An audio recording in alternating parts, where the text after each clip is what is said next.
Hillel. Listen to me, child. Haggai says, "The one expected by the nations will come. Great then shall be the glory of this house, and of this last one, more than of the previous one." Does he perhaps refer to the sanctuary of which you are speaking? Jesus. Yes, Master. That is what he means. Your honesty leads you towards the light. And I tell you, when the sacrifice of Christ is accomplished, you shall have peace, because you are an Israelite without wickedness. Gamaliel. Tell me, Jesus, how can the peace of which the prophets speak be hoped for, if destruction is going to come to this people by war? Speak, and enlighten also me. Jesus. Do you not remember, Master, what those said who were present on the night of Christ's birth? That the angel sang, "Peace to men of good will." But this people is not of good will, and will not have peace. It will not acknowledge its king, the just man, the Saviour, because they expect him to be a king with human power, whereas he is the king of the Spirit. They will not love him, because they will not like what Christ preaches.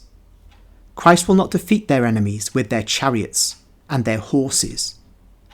He will instead defeat the enemies of the soul, who endeavour to imprison in hell the heart of man, which was created for the Lord. And this is not the victory which Israel is expecting from him. Your king will come, Jerusalem, riding a donkey and a colt, that is, the just people of Israel and the Gentiles. But I tell you that the colt will be more faithful to him, and will follow him preceding the donkey, and will grow in the ways of truth and life.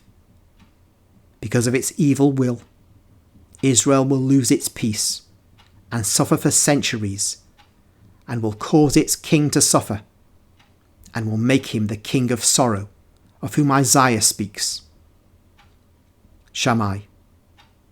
Your mouth tastes of milk and blasphemy at the same time, Nazarene. Tell me, where is the Precursor? When did we have him? Jesus. He is. Does not Malachi say, "Here I am going to send my messenger to prepare the way before me, and the Lord you are seeking will suddenly enter his temple, and the angel of the covenant whom you are longing for"? Therefore, the Precursor immediately precedes Christ. He already is, as Christ is. If years should elapse between him who prepares the way for the Lord and Christ, all the ways will become obstructed and twisted again.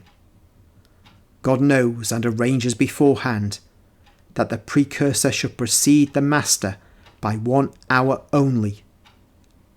When you see this Precursor, you will be able to say, "The mission of Christ is beginning." And I say to you, Christ will open many eyes and many ears when he comes this way, but he will not open yours or those of people like you, because you will be putting to death him who is bringing you life. But when the Redeemer sits on his throne and on his altar, higher up than this temple, higher than the tabernacle enclosed in the Holy of the Holies, higher up than the glory supported by the cherubim, maledictions for the deicides and life for the Gentiles will flow from his thousands and thousands of wounds, because he, O Master, who are unaware of it, is not, I repeat, is not the king of a human kingdom, but of a spiritual kingdom, and his subjects will be only those who for his sake will learn to regenerate in the Spirit, and like Jonah, after being born, will learn to be born again on other shores, the shores of God, by means of a spiritual regeneration, which will take place through Christ, who will give humanity true life